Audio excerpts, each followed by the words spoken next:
Something must be wrong when almost every single song has sex as its basis. When rap stars get famous after making lyrics that are shameless. When a woman is expected to sleep with a man who doesn't even know what her name is. And when artists are paid to degrade the very women that have made them. To the point they are nothing more than pieces of plastic that we can dispose of once they are no longer attractive. It's sickening and sadistic that this world's become so misogynistic. And you can call me unrealistic, but just listen to the statistics.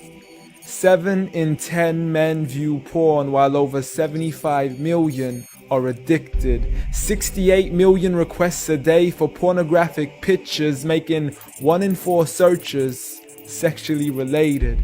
It's like nobody even knew she existed until she got naked, degraded and abused over and over again just to gain millions of views. It's a shame we've subdued to a definition of beauty which is so misconstrued. As we judge each other's looks off of Facebook likes, Instagram pictures to filter off what we really look like. See, we are so obsessed with our outside, we have slowly lost sight of who we really are in real life. I mean, it's sad to see so many teens lose their self-esteem. Looking at these magazines thinking they have to look like what they see. Please, you are worth much more than a 2D image on a screen. You are a living, breathing human being. If only you knew what you really mean. Just look into your history books and begin to read of all the girls in the world who were capable to achieve, and you will surely see with certainty females like Fatima al-Fihri, who opened the first ever university, Rufaida al-Islamiyya, the first nurse to perform surgery, and Aisha bint Abi Bakr, the greatest female scholar in eternity. It's a shame you probably haven't even heard of these great female prodigies.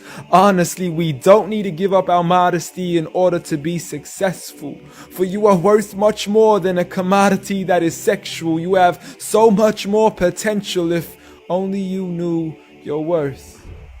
You could be like the greatest of all women to have walked this earth, like Mary, the mother of Jesus, chosen by Allah to be an example for the believers, a woman who stood strong even when she was abused, falsely accused and ridiculed for things she'd never ever do, so it didn't really matter when there was nobody else beside her, for she knew that God was Ar-Razzaq and her ultimate provider, and she had to trust in Him alone.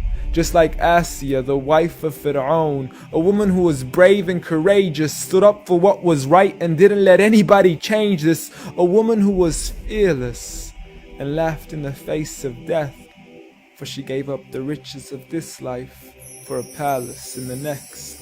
Next up, Khadija, the mother of the believers, a wealthy merchant who had nurtured the Prophet for over 25 years, his first wife, the love of his life, and the mother of his kids. She was the first to believe in him when nobody else ever did. She just is, beyond any words that can make you understand. So much so that even Allah sent her His salam. She was grand and Allah assured her, just like her daughter, Fatima, the master of all women in paradise, a woman who would shine so bright she was nicknamed as Zahra, the splendid one with the most generous of hearts, a woman who gave up so much of her food she had no choice but to fast. She would fight on behalf of her father even as a little girl.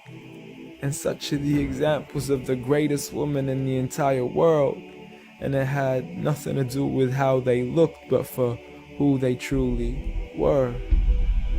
So ignore the standard of success defined by society, when God has said that the best of mankind are those who have piety, regardless of your shape, your color, or your race. For God does not look at your bodies, nor does He look at your face. Rather, He looks towards your heart and checks your faith.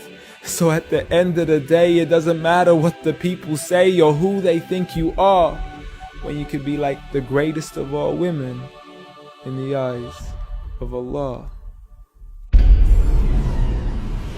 The greatest woman. and it